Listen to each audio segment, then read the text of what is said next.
Okay అండి.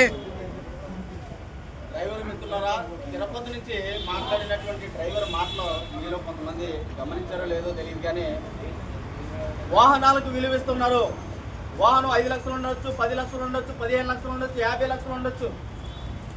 వాహనాలకి ధర కడతా ఉన్నారు, కానీ మన డ్రైవర్ వృత్తికి ఒక డ్రైవర్ ప్రమాదవశాత్తు చనిపోతే ఆ డ్రైవర్కి ఎంత ఇస్తున్నారనేటువంటి విషయాన్ని కూడా తెలియపరచడం జరిగింది. ఆయన అర్థమయ్యేలా చెప్పలేకపోవచ్చు, కానీ నాకు అర్థమైంది ఏంటంటే వాహనాలను ప్రేమిస్తూ వాహనాలకు వెలగడుతూ ఉన్నారు. కానీ వాహనాలను ఎలాగైతే ప్రేమిస్తూ ఉన్నారో వాహనాలను తరలిస్తున్నటువంటి డ్రైవర్లకి కనీస గౌరవం లేదని ఆయన చెప్పాలనుకున్నటువంటి ఉద్దేశం నాకు అర్థమైంది. ప్రతి ఒక్కరు కూడా గమనించాలి.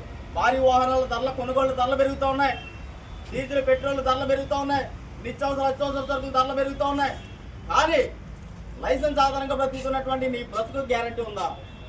వాహనాల ద్వారా ఇన్సూరెన్స్లు అందిస్తూ వాహనాల ద్వారా ప్రమాదాలు జరిపోయిన వారికి ఇన్సూరెన్స్ కల్పిస్తూ ఉన్నాయి. నీ లైసెన్స్ 6 నెలలు రద్దు చేసి నీ బ్రతుకుకి ఎక్కడ గౌరవం గుర్తింపు ఉంది?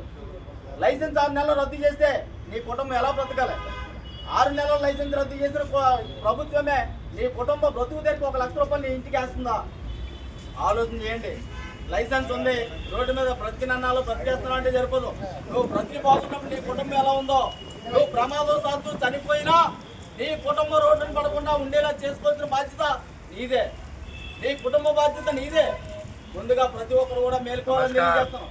ఈరోజు కంప్యూటర్ మేధశక్తితో వాహనాలు తయారు చేస్తున్నారు. కనీస చదువులైన డ్రైవర్లు దేశవ్యాప్తంగా ప్రయాణం చేసి ప్రజలకు కావాల్సిన అత్యవసర సరుకులు తరలిస్తూ ఉన్నారు.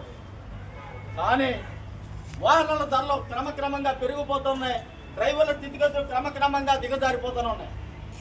దేశ ఆర్థిక వ్యవస్థకు వెన్నుముకై ఈ దేశాన్ని ముందుకు నడిపిస్తున్నటువంటి రథసారథిని గుర్తించినటువంటి నాయకులు కానీ నాదులు కానీ ఈ రోజు వరకు కూడా లేకుండా 77 ఏళ్ల స్వతంత్ర చరిత్రలో ఈ రోజు కూడా దౌర్భాగ్య పరిస్థితుల్లో బతుకుతున్న డ్రైవర్ల ఇప్పుడైనా నా మాటలే మీ మనసుకి ఎక్కించుకొని ఈ రోజు నుంచైనా ఒక్క అడుగు ముందుకై మనలో ఐక్యత ముందు అడుగు వేస్తేనే మన వృత్తికి గౌరవప్రదమైన గుర్తింపు వస్తుందని ఈ సభాముఖంగా మీ అందరికీ కూడా తెలియజేస్తున్నాను. అతి త్వరలో ఈ దేశం స్తంభించిపోవడానికి మనందరం ఏకమై ఒక్క అడుగు ముందుకేస్తే ఒక్క అడుగుకే ఈ దేశం స్తంభించిపోతుంది. రండి, కలిసి మనందరం ఏకమై ఐక్యతతో పోరాడదాం, మన వృత్తికి గౌరవప్రదమైన గుర్తింపు తీసుకొద్దాం. జై డ్రైవర్, జై భారత్, జై జై భారత్.